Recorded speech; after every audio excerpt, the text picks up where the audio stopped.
Cina memperingatkan negara-negara barat pada Kamis 09/12 bahwa mereka akan membayar harga karena telah memboikot diplomatik Olimpiade musim dingin Beijing 2022.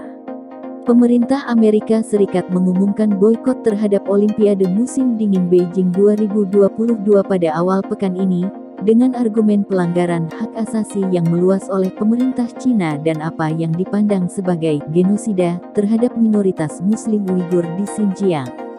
Australia, Inggris, dan Kanada mengikuti langkah AS pada Rabu, 08/12. Boikot itu berupa tidak mengirim atlet ke penyelenggaraan Olimpiade Beijing, sehingga membuat marah Cina. Penggunaan platform Olimpiade oleh AS, Australia, Inggris, dan Kanada untuk manipulasi politik tidak populer dan mengasingkan diri, dan mereka pasti akan membayar harga untuk kesalahan mereka, kata juru bicara Kementerian Luar Negeri Wang Wenbin kepada wartawan. Baca juga, Olimpiade musim dingin Beijing 2022, China kecam boikot diplomatik AS. Kelompok-kelompok advokasi telah mendukung boikot itu. Direktur Human Rights Watch China Sophie Richardson menyebutnya sebagai langkah penting untuk menentang kejahatan pemerintah Cina terhadap kemanusiaan yang menargetkan etnis Uighur dan komunitas Turki lainnya. Para pegiat hak asasi manusia mengatakan, setidaknya 1 juta orang Uighur dan lainnya yang berbahasa Turki, sebagian besar minoritas Muslim telah dipenjara di kamp pendidikan ulang di Xinjiang, di mana Cina juga dituduh mensterilkan perempuan secara paksa dan melaksanakan praktek kerja paksa. Presiden Komite Olimpiade Internasional IOC Thomas Bach pada Rabu, 08/12 mengatakan, dia tetap netral secara politik mengenai masalah ini, seraya bersikeras bahwa poin pentingnya adalah partisipasi para atlet di Olimpiade. Ketegangan antar negara. Keempat negara barat yang memboikot itu telah mengalami hubungan dengan Beijing mendingin secara dramatis dalam beberapa tahun terakhir. Inggris juga mengkritik Cina atas tindakan kerasnya di Hong Kong. Sementara hubungan Kanada dengan Cina mencapai titik terendah saat penangkapan eksekutif Huawei, Meng Wanzhou, pada Desember tahun 2018 di Vancouver, yang kemudian diikuti aksi penahanan 2 warga negara Kanada sebagai respons balasan Beijing.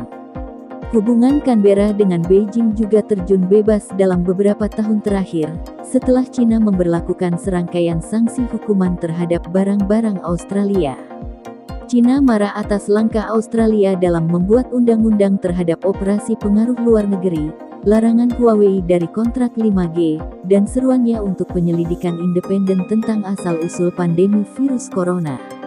Langkah Australia belum lama ini untuk melengkapi angkatan lautnya dengan kapal selam bertenaga nuklir di bawah Fakta Pertahanan Baru dengan Inggris dan Amerika Serikat, yang secara luas dilihat sebagai upaya untuk melawan pengaruh Cina di kawasan Pasifik, semakin membuat marah Beijing.